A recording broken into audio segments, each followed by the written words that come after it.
ამას მხაკაძე მეოთხე არბიტრი იქნება გიგალომიძე, რაც შეეხება ვარის სამსაჯო ოთახს. ვარის ოთახში იმუშავებენ ირაკლიან, რომ მიმოვიხილოთ მოკლედ მე-6 ტური კლავ აბუაშვილი და კლავ მარცხენა ფლანგი დარტყმაკარის მიმართულებით მაკარიძეს უჭირს ამ ბურთის მოგერიება. შვილი შეცდომას უშვებს ავალიანი.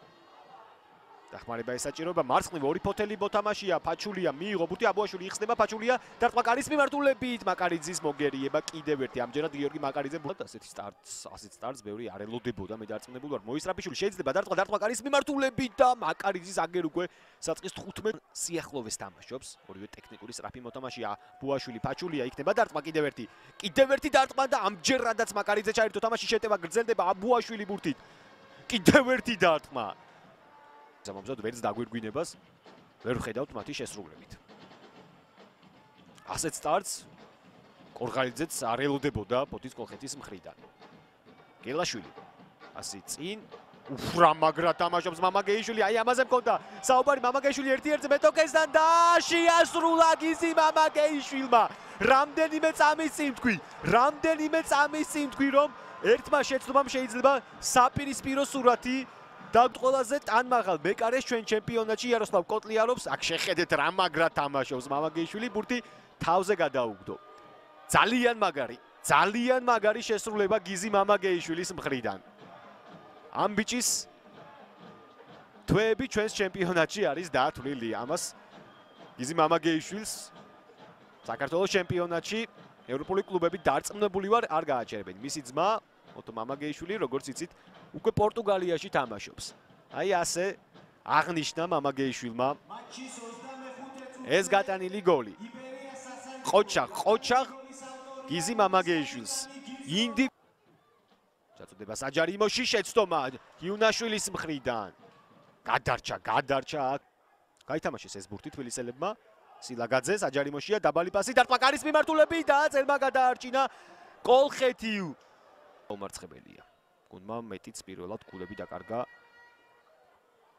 წინა შეხვედრაში სამგურალთან პირველ ტურის გადადებულ მატჩში გიუნაშვილი რა შეცდომას უშვებს მამაგეიშვილი წაიქცა ეს იქნება პენალტი და იქნება გაფრთხილ აი ამ გოლმა შესაძლოა ძალიან ბევრი რამე გადაწყვიტოს გაისმა მაჩიტიძის სასტვენი დაბადაწის გამორბენი დარტყმაკარის მიმართულებით კინაღამ გამოისყიდა კოტლიაროვმა თავისი შეცდომა თუმცა დაბადაწის დარტყმა აღმოჩნდა უზუსტესი მატჩი განმეორებით ეს გატანილი გოლი. გამოუცნო კუთხე კოტლიაროვმა, თუმცა აი ამ ბურთს უკრაინელი მეკარე ვერ შესწვდა.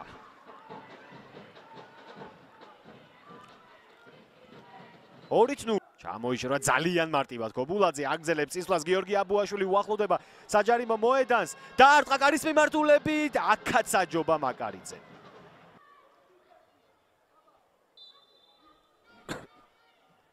ჩაწოდება საჯარიმოში ტაბატაძეზე გაიგზავნა ეს ბურთი ჩაბრუნება დარტყმაკარის მიმართულებით და თავისი გოლი გაიტანა ცენტრალურმა მცველმა ივან გელაშვილმა ბრწყინვალედ დამუშავებული კომბინაცია და სხვა როგორ შეიპარა ტაბატაძე საჯარიმოში აქ აგიაკვამაც რა კარგად ტექნიკურად აბლოკა ფაჩულია და